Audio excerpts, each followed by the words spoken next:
हमारा जो टॉपिक है that is invitation writing. Invitation writing हमारा दो तरीके का होता है, फॉर्मल इनविटेशन और इनफॉर्मल इनविटेशन। फॉर्मल इनविटेशन होता है जब हम किसी ऑफिशियल बेसिस पे इनविटेशन लिखते हैं, जैसे कि मान लो तुम्हारे स्कूल का कोई फंक्शन है और वहां पे तुम्हारा स्कूल क्या करे, किसी को इनवाइट करे एज अ चीफ गेस्ट, तो वो फॉर्मल इनविटेशन है। या फिर किसी कंपनी में कोई इवेंट है और वो ऑफिशियली किसी को इनवाइट कर रहा है, तो फॉर्मल इनविटेशन ये होता है। इनफॉर्मल क्या होता है, जैसे आप किसी फ्रेंड को इनवाइट कर रहे हो, किसी रिलेटिव को इनवाइट कर रहे हो, तो ये आपका इनफॉर्मल इनविटेशन होता है। इनविटेशन अकेला क्वेश्चन नहीं होता है, इनविटेशन के साथ एक और टॉपिक होता है जिसे हम कहते हैं रिप्लाई। रिप्लाई क्या होता है, जैसे आपने इनविटेशन लिखा, किसी को इनवाइट किया और उसने क्या करा, आपको रिप्लाई करा।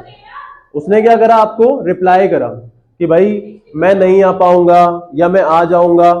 उसे बंद कर देना एक बार, मैं आ जाऊंगा या मैं नहीं आऊंगा, इसे लगा दो, एक कुंडी है ना, इसको लगा दो कि मैं आ जाऊंगा या मैं नहीं आऊंगा, दैट इज कॉल्ड रिप्लाई। ठीक है, तो अब हम इनविटेशन कैसे करेंगे, पहले हम यहाँ पे बात करते हैं बच्चों फॉर्मल इनविटेशन की, कि फॉर्मल इनविटेशन क्या होता है उसको देखते हैं। फॉर्मल इनविटेशन ना बॉक्स में करना है, ठीक है, कार्ड फॉर्मेट में करना है। इसमें कार्ड ऐसे बनता है, ये ब्लूप्रिंट है इसका, जिसके अंदर सबसे पहले आता है ऑर्गेनाइजर या फिर होस्ट, कुछ भी बोल सकते हैं।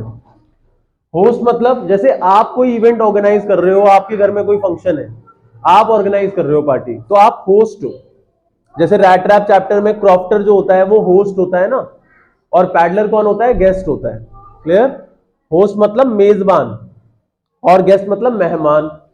ओके, तो सबसे पहले होस्ट का नाम आता है।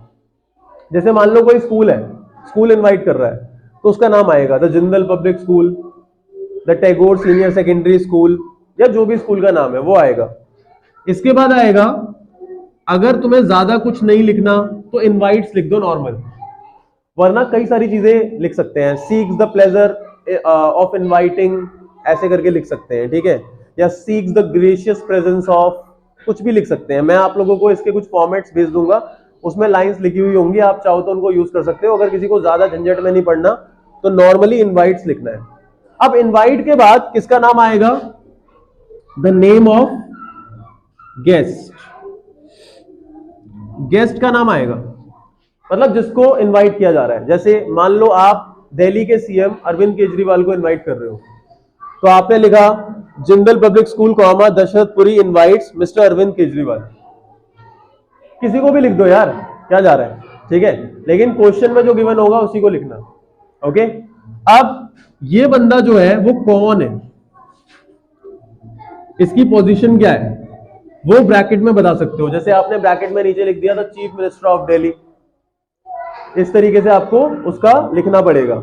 या अगर कोई फेमस पर्सन है तो उसके हिसाब से लिख दिया। क्लियर, अब इसके बाद कहां पे इनवाइट कर रहे हैं हम, तो ऑन द ओकेशन ऑफ, बच्चों बातें मत करो please, on the occasion of, किस ओकेशन पे इनवाइट कर रहे हैं, तो भाई यहां पे हम क्या करेंगे, इवेंट का नाम लिख देंगे, इवेंट्स नेम, इवेंट्स नेम ये आएगा। जैसे मान लो एनुअल फंक्शन है, तो on the occasion of annual function, on the occasion of quiz competition, on the occasion of hockey tournament, जो भी है जिसमें इनवाइट कर रहे हैं, on the occasion of sports day जहां पे इनवाइट कर रहे हैं। फिर ऑन डेट आ जाएगा, एट टाइम आ जाएगा। जैसे ऑन 25 फरवरी 2024 एट 10 AM। उसके बाद वेन्यू, वेन्यू मतलब प्लेस जहां पे आप इनवाइट कर रहे हो, आपने उस प्लेस का नाम लिख दिया। जैसे आप शादी में इनवाइट करते हो तो उसका वेन्यू का नाम आ गया। इसके बाद एक लाइन का स्पेस, RSVP, रिश्तेदार सुधर जाओ वरना पिटोगे। नहीं, ऐसा कुछ नहीं होता है इसका फुल फॉर्म। ये एक फ्रेंच फ्रेज होता है जिसका फुल फॉर्म ये होता है रेस्पोंडेंस वॉल प्लेट। ये फ्रेंच फ्रेज है, ठीक है, इसका मीनिंग होता है रिप्लाई प्लीज। और ज्यादातर केसेस में लोगों को इसका मीनिंग पता ही नहीं होता, ठीक है। और ये मेनली दर्शनाभिलाषी को कहते हैं हिंदी में, मतलब जो भी व्यक्ति जो आपके दर्शन के लिए अभिलाषा रखता है उसका नाम रख दिया, नीचे लिख दिया जाता है। क्लियर। ज्यादातर इसका यूज होता है कॉन्टैक्ट के लिए, कि अगर कोई बंदा है गेस्ट, वो कहीं फंस गया या उसे कोई दिक्कत हो रही है, उसे आना है, उसे कॉन्टैक्ट किसे करना चाहिए, तो उसका नाम आ जाता है यहाँ पे, ठीक है। तो यहाँ पे बेसिकली नाम आ जाता है और उसका कॉन्टैक्ट नंबर भी लिख सकते हो।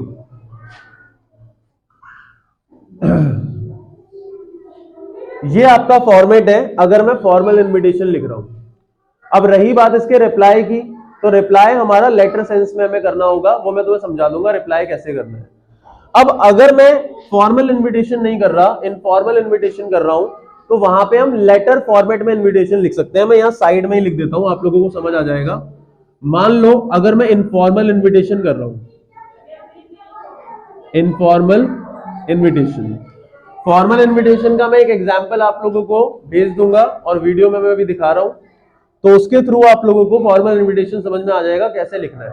अब इनफॉर्मल इनविटेशन में क्या होता है बच्चों, किसी भी रिलेटिव को, फ्रेंड को, इन लोगों को इनविटेशन लिखते हैं।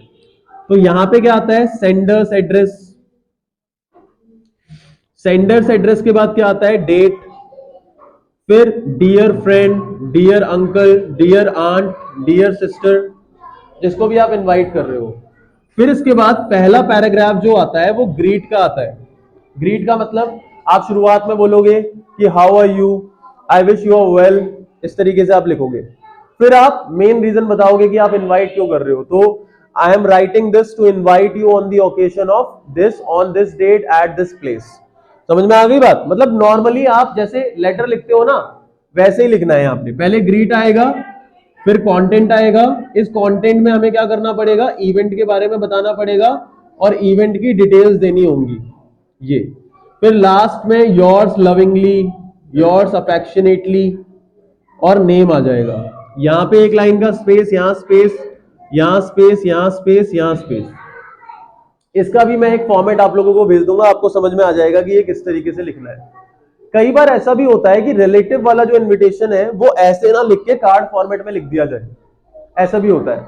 मान लो क्वेश्चन में ही लिखा हुआ है कि भाई तुम्हारी सिस्टर की शादी है और आप लोगों को अपने फादर के बिहाफ पे इनविटेशन ड्राफ्ट करना है और वहां पे रिलेटिव्स को भेजना है।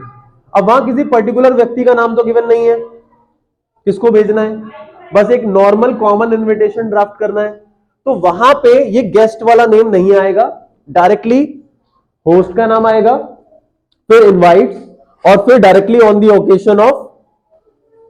समझ में आ गई बात। बस ये वाला पोर्शन हट जाएगा। Clear, okay. अब मान लो शादी का इनविटेशन लिख रहा हूं मैं, तो मैं कैसे लिखूंगा शादी के इनविटेशन को। शादी के इनविटेशन में मेनली जो पेरेंट्स होते हैं उनका नाम होस्ट में लिखा जाता है।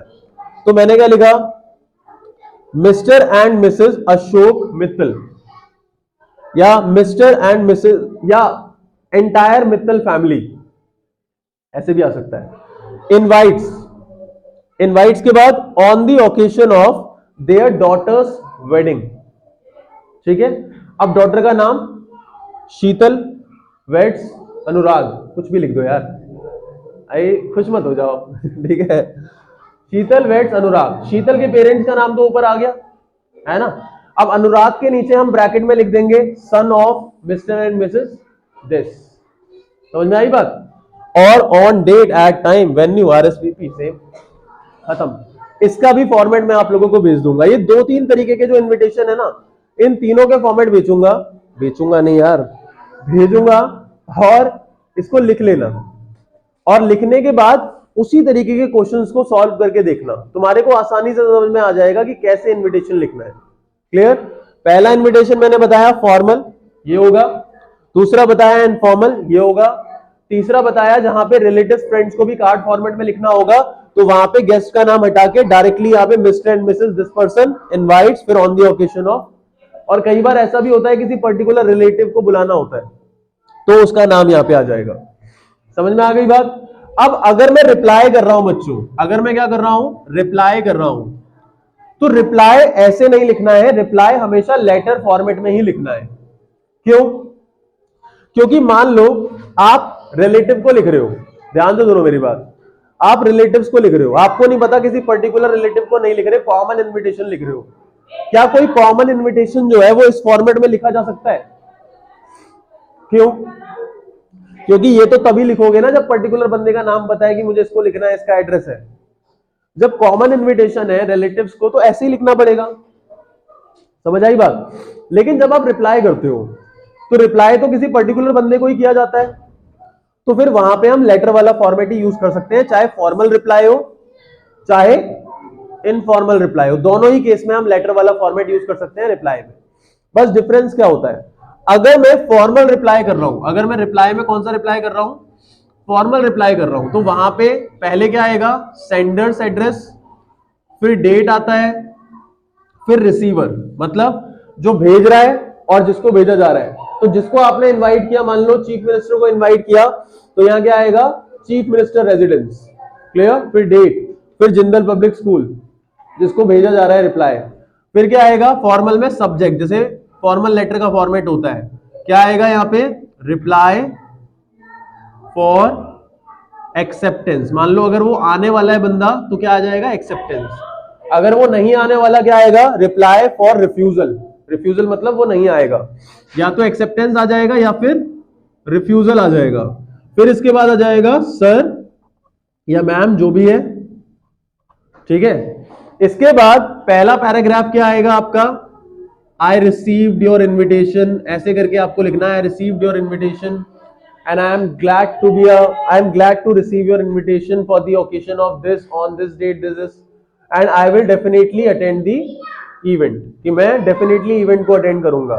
और फिर लास्ट में हमने वही लिख दिया, yours sincerely और नेम लिख दिया, जैसे फॉर्मल लेटर करते हैं ना वैसे का वैसे। मतलब आप ये मान लो यहाँ पे शुरुआत में सेम ग्रीट आएगा या थैंक्स बोलेंगे इन्विटेशन के लिए, फिर दूसरा कंटेंट आ जाएगा और लास्ट में योर्स सिंसियरली आ जाएगा, योर्स सिंसियरली आ जाएगा और नेम आ जाएगा जिसने भी रिप्लाई किया होगा। अगर आप रिफ्यूजल के लिए कर रहे हो तो फिर कंटेंट में रीजन दे दोगे कि I am glad to receive your invitation but I feel regret to inform you that I won't be available for the event because I have an urgent piece of work same day. इस तरीके से हम reply करेंगे। तो इसका भी format मैं आप लोगों को भेज दूंगा, रिप्लाई में एक्सेप्टेंस का और रिप्लाई में डिक्लाइन का। अगर इनफॉर्मल में कर रहे हैं रिप्लाई तो सेम सेंडर एड्रेस, डेट, फिर dear friend I wish you are well, I received your invitation, I am happy that you are getting married but sorry I won't be available for your marriage because same day I have my sister's wedding. जो भी reason है, अगर question में reason given है तो वो आएगा। तो ये पूरा का पूरा आप लोगों का किसका फॉर्मेट है, इन्विटेशन का फॉर्मेट है। क्लियर? एक बार ये फॉर्मेट नोट कर लो बच्चों, ये वाला।